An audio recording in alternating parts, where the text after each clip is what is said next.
and welcome to Candid Conversations Zoomed In Comments video channel.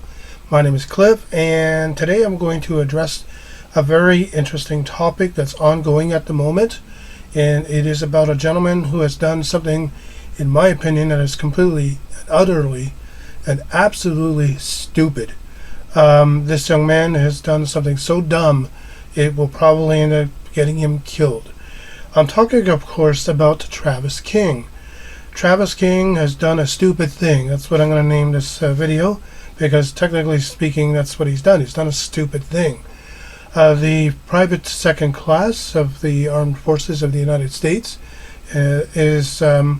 was scheduled to be home for a disciplinary hearing. More than likely, he would have been separated from the U.S. Army for his behavior in South Korea. He had been involved in incidents involving Koreans where he was assaulting them and also damaged some property in South Korea, particularly a police car.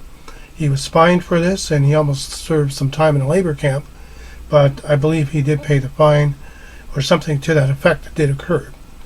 He also had a lot of disciplinary issues, particularly not mustering when he was supposed to indicate that he was ready for service. So, in other words, this kid was a bit of a troublemaker, and something happened. His family is saying something happened here. This young man was not supposedly a violent type, nor was he a person who could display a lot of emotion in the sense of being that kind of irrational. He apparently, from the family members that have spoken to media, was an extremely quiet individual who pretty much kept to himself, did his job, joined the military because he wanted to be similar to his one of his family members who was a corrections officer who eventually became a police officer. So kudos to him for that. But what happened was he was supposed to go back to the U.S. on Monday. He was escorted on Tuesday to go back. And what happened was the security that took him there to the airport to send him back to the U.S. couldn't go past the security gate. He decided to abscond and connected with a tour group heading towards the demilitarized zone, which is a popular tourist spot. Why, I don't know, but people want to go see it. Okay. So he connected with this group, got on the bus, went there, and subsequently, at one point, decided to run across into North Korea. The soldiers on the South Korean side attempted to apprehend him unsuccessfully. Unfortunately, he was able to get into North Korea and was immediately apprehended by the North Korean military personnel stationed at the border. So let's just give you a bit of an understanding. I think most people know about the demilitarized zone. It was established in the 50s after the main battles of the Korean War were over. It is basically not an armistice. Korea South and Korea North technically are still at war, so they are not in an armistice agreement. They are basically pausing their war, if you will. But at a moment's notice, war could still break out. The North Koreans have nuclear weapons. The South Koreans have a lot of backing from the United States, so it's still a very volatile and dangerous area. The DMZ is considered one of the most dangerous places in the world to go to. It is a very, very dangerous place to be. So when tour groups go on the South Korean side, they're warned about that. They're warned not to point. They're warned not to look at the North Korean soldiers. They're warned not to even go near the ROK members who are guarding them and protecting them, nor to touch them, because if they do that, they're going to find themselves on the floor with taekwondo being applied to them for doing that, because those soldiers are like really tuned in and ready to fight. If you look at pictures of the border where the joint security area is, and I have pictures that I'm showing here of that area, you'll notice one picture of three people. There are three soldiers. One of them looks like a commander or sergeant, and there are two on either side of the blue buildings of the joint security area, and they're half looking out into North Korea. and they're looking at the North Korean side. They nicknamed it the monkey house because North Koreans tend to look out the curtains, much like monkeys would look. But at this point, they basically are looking at what's going on, and they wear sunglasses so that their vision is obscured from the North Koreans. It's very serious stuff, and they do this to inflict a bit of intimidation on the North Koreans, to say, we're here, we're not messing around. It is supposed to be an area that is, quote, demilitarized. There's supposed to be no weapons. Count on it, there are. Definitely, there are on both sides weapons there, including machine guns and pretty heavy weapons that are there. So to say that there isn't a single gun there is definitely not true. There is. Even though we call it the demilitarized zone and the joint security area, there's nothing joint about it. It's two sides basically squaring off against each other, ready for war at any time, because the South Koreans and the North Koreans are still technically at war. So what this kid did is basically enter a country illegally. Now in most cases, like for example here in Canada, if you come into our country, or we on the other side of things go into the United States illegally, you're going to get arrested. You're going to be held in a facility. You're going to be assessed and possibly deported back to wherever it is you were from. If it's the United States, of course, here in Canada, you'll be deported back into the U.S. If it's Canadian doing that, they're going to be deported back to Canada. If you're from another country like, I don't know, the Sudan or wherever, you're probably going to get deported back to Sudan unless you can file for refugee status. And by the way, the United States and Canada, as far as our citizenry, you pretty much are going to get denied refugee status if you apply for that in the United States if you're a Canadian, vice versa if you're an American. They're not going to grant you it because very little political things going on here where persecution is concerned. So, but from other countries, we would look at that and so on and so forth.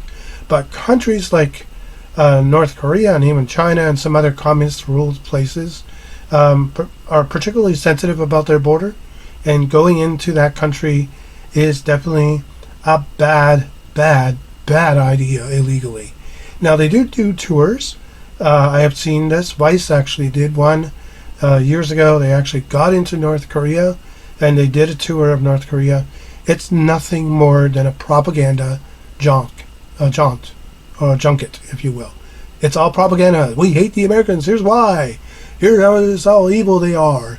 And it's about how great we are as North Koreans. In reality, you never see their poverty. You never see the death.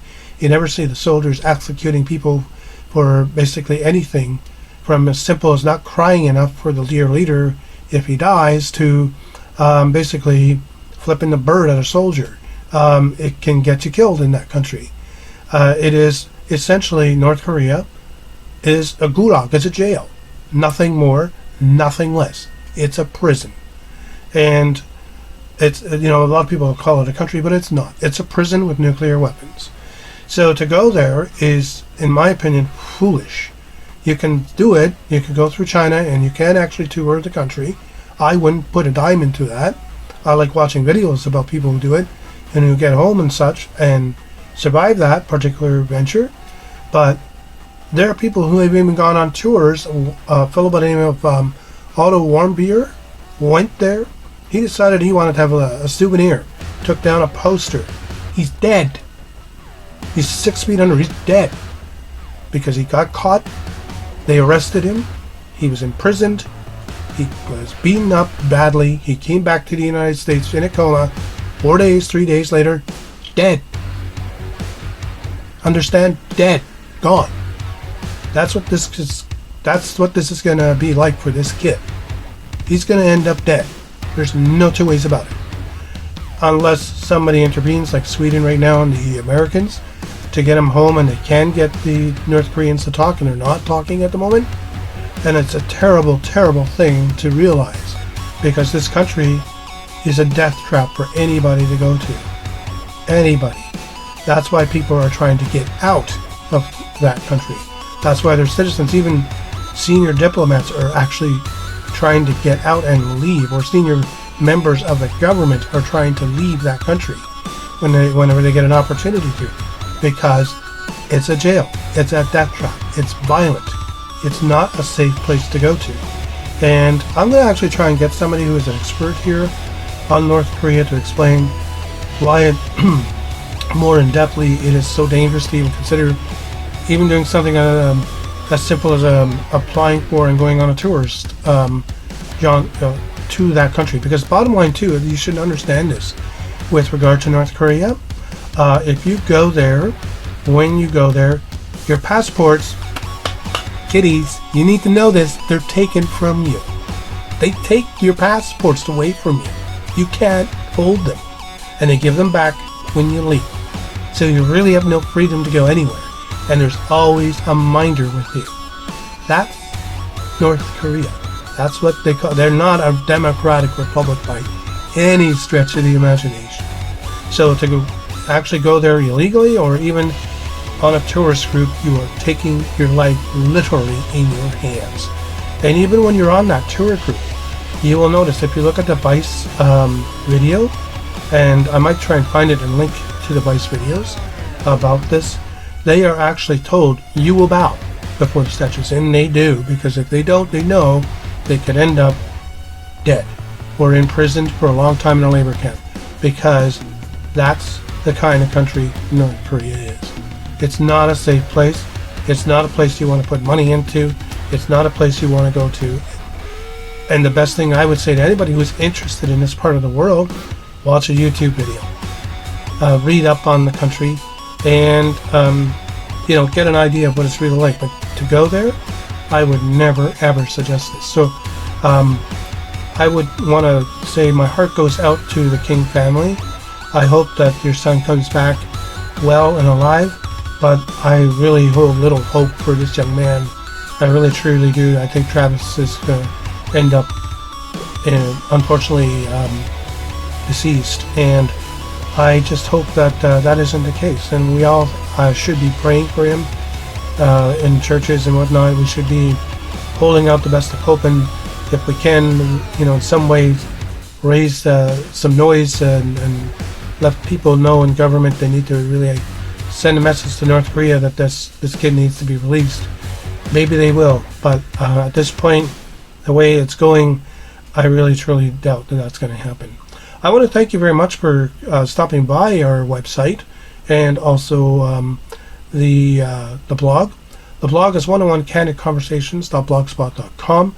There you'll find comments and also written interviews that are done by me. And here on this channel we do comments, zoomed in, which is interviews with interesting people. I'm lining one up as we speak.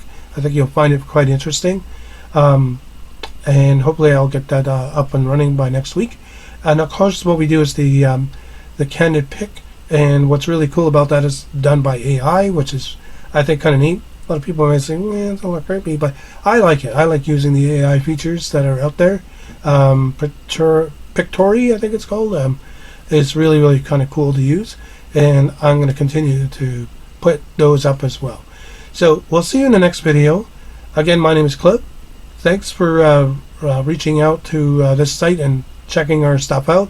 Please submit comments, like our videos, and subscribe. And if you want notifications, click on that bell and you'll find out what's going on with updates to the channel. For now, we'll see you later in the next video. Take care. Bye for now.